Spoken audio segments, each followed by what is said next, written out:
Predstavte si región na severozápade Slovenska, ktorý dýcha našimi tradíciami, históriou i pokojom. Uhádli ste správne, ak vám na prišli Kysuce. Zavedieme vás do zimnej rozprávky Kysuckých Beskýd, ktorá si tam práve v týchto chvíľach lebedí. Teší dušu a láka kroky aj pohľady všetkých nadšencov zimy.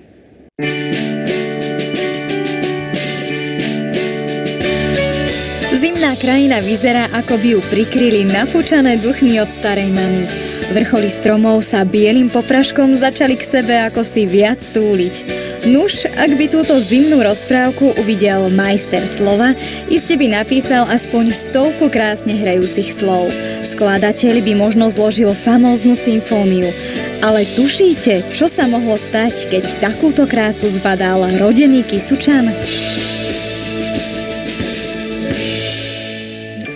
Ja som videl strediska v Taliansku, Švajčiarsku, Francúzsku a podľa toho som si predstavil naše stredisko na Veľkej Rači. Začiatky boli veľmi ťažké a skutočne primitívne.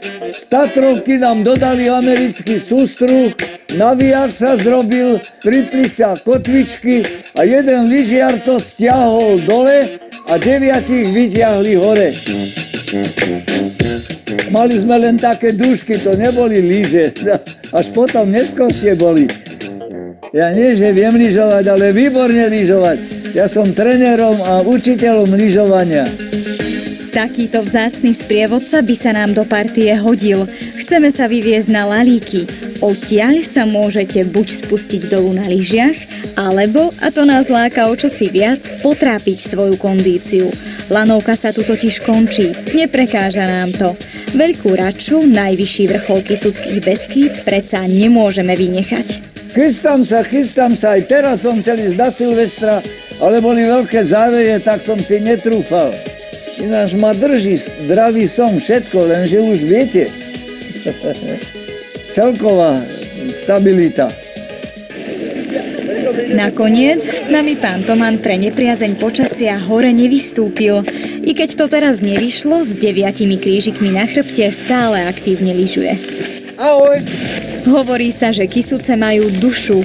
Vraj ju nevytvára len čaro prírody, ale aj ľudia so srdcom na dlani. A preto neostávame dlho sami.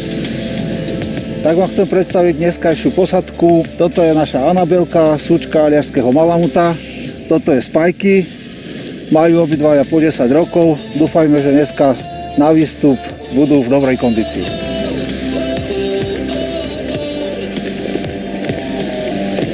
Petrovi sa ide ako po masle, keď má o 8 nôh viac ako ja.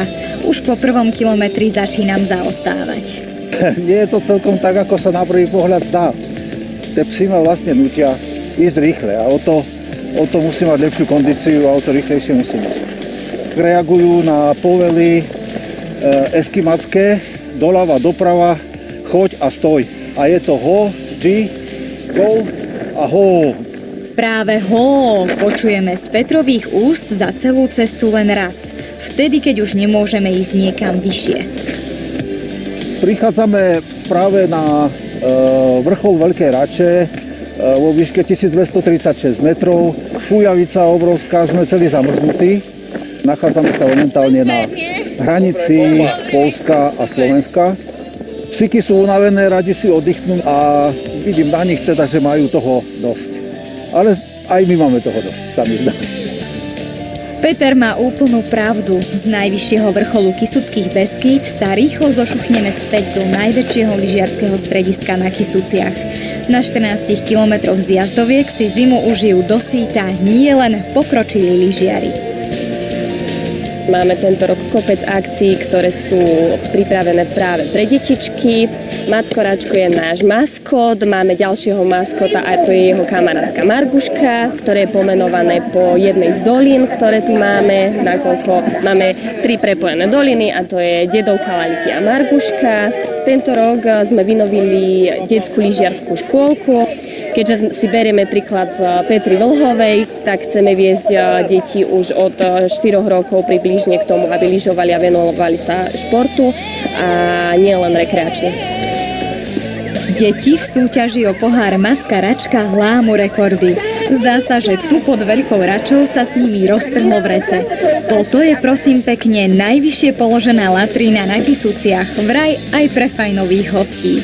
Tí adrenalínoví zase neodolajú najdlhšej bobovej dráhe na Slovensku. My ale mierime ďalej do Dedovky. Práve tu si vraj vychutnáte tie najlepšie tradičné špeciality z Kisúc. Četka ku kolánka, bolesničky pečú. Spev v podaní pána Tomana sa nám veľmi páči. No my lyžiari sme veľmi vďační, že v roku 1968 nezložil pieseň ani báseň ako ódu na krásu tohto kraja, ale vybudoval miesto pre všetkých milovníkov zimy. Je to krásny pocit a povznášajúci, že niečo som urobil pre ľudí, pre radosť a pre spoločnosť.